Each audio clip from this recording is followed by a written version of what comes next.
Muy buenos días. Hoy es lunes 4 de mayo del año 2020. Hoy quiero hablar sobre un tema que es bastante polémico. Ha generado bastante controversia en estas últimas semanas. Y es el tema sobre la educación virtual. He visto que hay muchas personas a favor, pero también he visto muchas personas en contra. Aunque no preparé este tema, lo digo con sinceridad, oyendo hoy en la mañana las noticias, hablaron bastante sobre esto y entonces me animé, aunque venía pensando en hacerlo, preparando el tema, pero dije, no espero más. La educación virtual, y lo digo para mi gusto, tiene muchas ventajas, bastantes, pero tengo que reconocer que hay algunas cosas en contra. ¿Cuáles serían las ventajas de la educación virtual? Primero que todo, un niño va a adquirir disciplina. Va a tener que sentarse enfrente de un computador y poner mucha más atención de lo que pone en un salón de clase. Porque todos sabemos que los niños están en una clase, estoy hablando de niños pequeños, ¿no? De primaria. Y se están tirando cositas, se están diciendo cosas el uno al otro. Incluso, recordemos, y lo hemos visto también y lo vivimos, algunos se duermen en clase. Y todo lo vuelven hasta juego. Sentados enfrente de un computador, van a tener que estarse quietos, no hay con quién hablar, no hay con quién jugar, no hay con quién molestar. Ese es uno de los puntos. Ahora, siempre he tenido un concepto sobre la educación. Hay mucha gente que dice, no, es que si mi hijo estudia en tal universidad, va a salir mucho mejor preparado. Si estudia en tal colegio, va a salir mejor preparado. Yo siempre he estado en contra de eso, la verdad. ¿De qué depende que usted sea un buen estudiante o un buen profesional? Depende del mismo alumno. Hay niños, adolescentes o universitarios que no les gusta el estudio. Los pueden poner en la mejor universidad del país. Si no les gusta el estudio, se perdió el tiempo y se perdió la platica de la matrícula. Depende entonces del interés que tenga el muchacho, porque hay personas que han salido de universidades oficiales no muy reconocidas y son grandes profesionales y después son unos grandes personajes en su área. Y hay personas que estudian en la mejor universidad del país y no llegan ni a medio destacarse.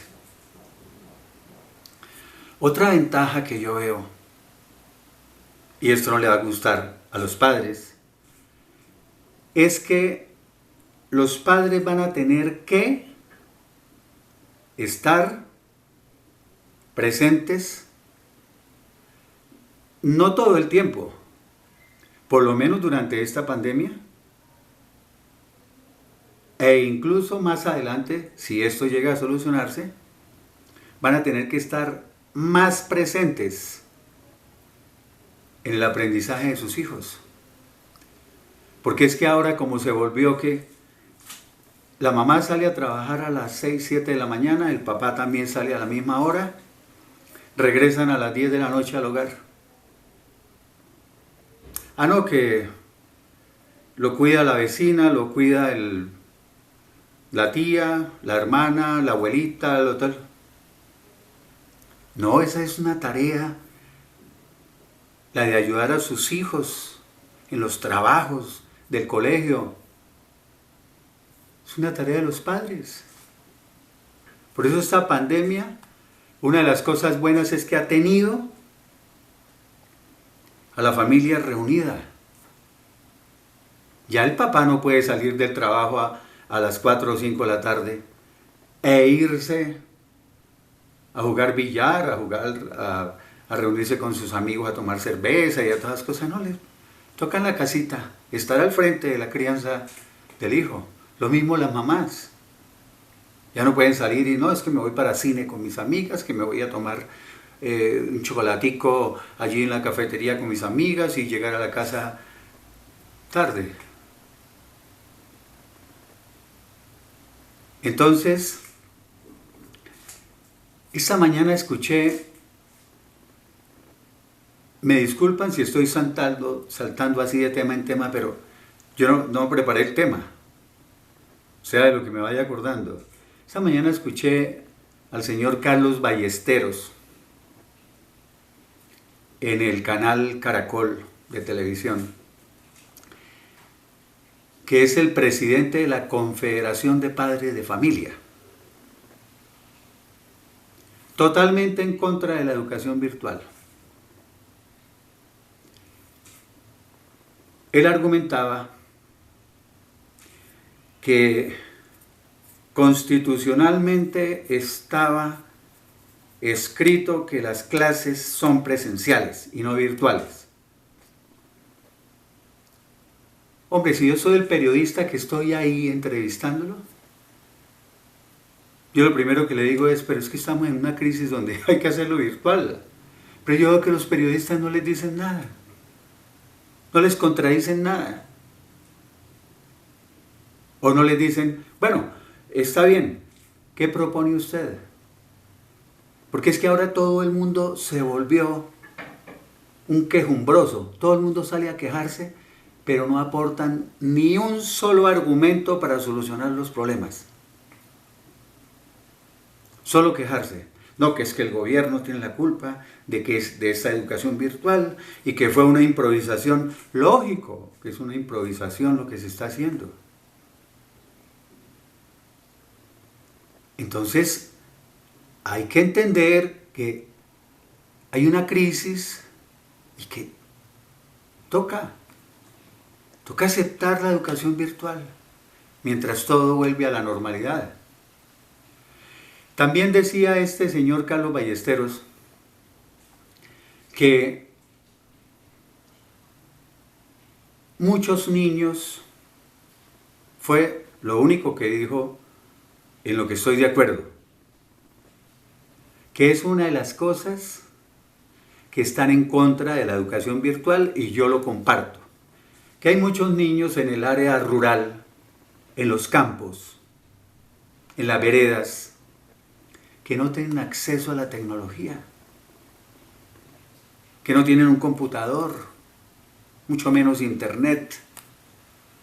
Y pasaron precisamente en este noticiero de hoy a un niño que recibe sus clases por medio de un celular y con una señal malísima, interferencia, casi no se oye, bueno.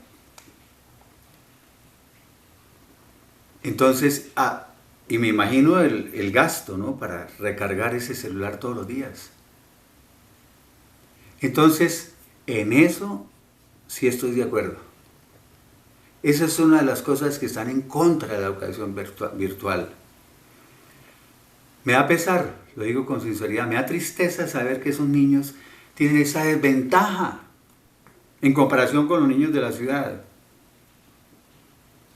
Pues por la distancia, porque están en el área rural, porque son pobres. Entonces, pero también yo he visto unas cosas que en estos días me han dejado un poco sorprendido. El gobierno está sacando plata, pero a diestra y siniestra salen billones con B de burro. Salen billones. Seguido. No, que vamos a sacar no sé cuántos miles de millones de pesos para tal cosa. Que este sector pidió plata, mándele plata a ese sector. Que los bancos necesitan, mándele plata a los bancos. Que los guías turísticos, 585.000 pesos para más de 2.000 guías turísticos. O sea, mejor dicho, había, como decimos aquí, había billete en Canti. A veces me pregunto, si me salgo un poquito del tema, si había toda esa cantidad de plata, ¿por qué dicen que no hay para construir una cárcel? Que el hacinamiento en las cárceles y que no hay plata para construir cárceles. Hombre, con toda esa plata que había guardada. Entonces, ¿por qué no que esto nos sirva? Es que esta crisis tiene que servir para ver las cosas buenas y malas. Yo lo decía de hace tiempos, créanmelo. Lo de la tecnología en el área rural, en los campos. ¿Y por qué lo decía? Porque es que hay niños que se tienen que desplazar, y hemos visto informes en televisión, se tienen que desplazar kilómetros para ir a la escuela. A pie, muchas veces. No tienen transporte. Y se tienen que desplazar kilómetros para ir a la escuelita. Y yo decía, hombre, podrían implementar la tecnología en los campos. Yo soy ignorante en cómo será todo eso de la red de telecomunicaciones y cómo será todo eso, sí, todo lo que tiene que ver para poder implementar esto. Pero por lo menos deberían hacer el esfuerzo. Entonces eso ha salido ahorita a la luz, de una manera más marcada, digámoslo así. Esos niños merecen eso. Ahora otra cosa. Decía también este señor Carlos Ballesteros, repito, presidente de la Confederación de Padres de Familia en Colombia, que por qué tenían que seguir pagando en los colegios las mensualidades, o sea, la pensión que llamamos acá, la mensualidad, y que incluía, por ejemplo, el transporte, si los niños no están yendo al colegio. Que por qué tenían que seguir pagando algunos servicios que no estaban utilizando del colegio. Entonces, que había colegios que eran muy costosos y que en esta situación, pues,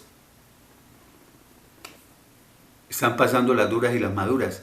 Pues ahí también voy a mandar mi opinión. Es que esta crisis tiene que servir para que le mermemos, para que paremos un poquito ese ritmo que traíamos de creernos todos archimillonarios, que tenemos mucho dinero y podemos pagar una matrícula en un colegio y una mensualidad en un colegio. Imagínense, 5 millones de pesos, 4 millones de pesos una mensualidad en un colegio. Y eso los que yo conozco, porque no conozco sino dos que cobran eso. Supongo que habrá colegios que cobrarán 10 millones de pesos. Imagínense, 4 millones de pesos, $1.000 mensuales. Por si alguien oye, en otro país haga la cuentica en dólares. Y también va a servir para que los colegios dejen esa agalla que tienen ancha, bien grandecita, y comiencen a bajarle un poco a eso, al costo de esas mensualidades. Yo sé que cobran así, y los padres también matriculan a sus niños en esos colegios. Voy a decir algo que de pronto molesta, pero de pronto los ponen en esos colegios de élite, costosos, del estrato 20, para que no se junten con la chusma. Pero tiene que haber cambios, créanme. Yo personalmente en mi vida posterior, si Dios lo permite, acuérdense que siempre hay que decir, si Dios lo permite, porque a veces hacemos planes y estaba mucha gente haciendo planes sin tener en cuenta a Dios. Bueno, pero esa es predicación para los domingos. Hoy hablo como el ciudadano común y corriente. Y la otra cuestión es otro punto, 2 puntos más que acabo de recordar, en los que estoy a favor de la educación en casa. Eso ya hay algunos países que lo tienen, ¿no? Desde hace un tiempo, la educación en el hogar. Yo soy partidario de eso. Yo no tengo niños ni hijos pequeños, pero a mí no me gustaría mandar el día de hoy a un niño al colegio donde está el bullying, el matoneo, la agresividad, donde empiezan a consumir droga, se empiezan a emborrachar a los 10, 12 años. Al menos con la educación en casa están un poquito más controlados. ¿Ya? Pero hay otra. Este señor Carlos Ballesteros se quejaba del tiempo que están perdiendo. Pero él hablaba como si el gobierno, el Ministerio de Educación, tuvieran la culpa de este problema. Pero vamos a hablar del tiempo que se pierde. Este año 2020, todos recordamos aquí en Colombia que ya llevaban como 3 o 4 meses sin estudiar en las universidades y en los colegios. Todos los profesores y todos los docentes y los estudiantes de la universidad y ya se estaba metiendo el SENA y se estaban metiendo en los colegios. Espero que no lo hayan olvidado, ¿no? Paros, las marchas estudiantiles, las protestas, eso llevábamos meses, ¿ya? O sea, entonces, ¿por qué nos vamos a quejar del tiempo perdido en estos meses? Si ya se había perdido mucho tiempo con todas esas cosas.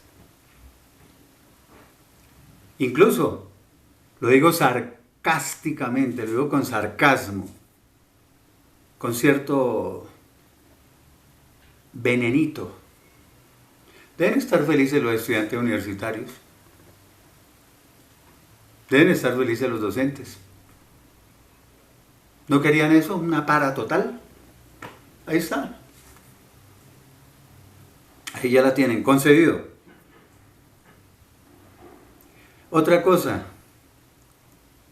que la deficiencia de la educación, que va a ser deficiente, virtual, eso es mentira. Eso depende del interés que usted tenga. Porque cuando usted estudia una carrera virtualmente, usted se sienta juicioso, eso depende de usted. A estudiar con juicio, a hacer sus trabajos, a enviarlos, a subirlos a la plataforma, todas esas cosas. Y va a aprender lo mismo. Ahora otra cosa, que va a haber deficiencia en la educación. Si es que Colombia ya viene deficiente en la enseñanza, en la educación. estaba ocupando el puesto 76, creo que era en el mundo, en conocimientos, deficientes en los estudiantes que presentan esas pruebas, deficientes en lectura, en matemáticas, en todo. Entonces, ¿cuál que deficiencia? Ya veníamos deficientes, no nos digamos mentiras. Y por último, lo digo con conocimiento, ya en una clase virtual, el docente tiene que limitarse, si es 1 hora o 2 horas, se limita a enseñar y punto. Porque es que en las universidades, en los colegios, ahora ya se volvió costumbre que 2 horas de clase, 1 hora y media por lo menos, la mayor parte de la clase se va en el docente hablando de sus gustos, de sus intereses, de sus conveniencias, de sus ideas, y media horita de clase. Ya virtualmente se tiene que limitar a dictar clase y punto. Ya si quiere hablar de otras cosas, reúnalos otro día, bueno, como pueda. Sé que hay muchas cosas para hablar sobre esto. Yo hice una carrera de medicina en la Universidad Industrial de Santander, de donde me gradué. Después hice, bueno, un instituto bíblico en una iglesia, que eso no lo cuento, fueron 4 años, pero adquiere unos pocos conocimientos sobre eso, presencialmente. Después hice una carrera de teología virtual y semipresencial, llamémoslo así, o presencial, porque había clases 2 veces a la semana que tenía que recibir clase directamente con docente virtualmente. Fueron 6 años.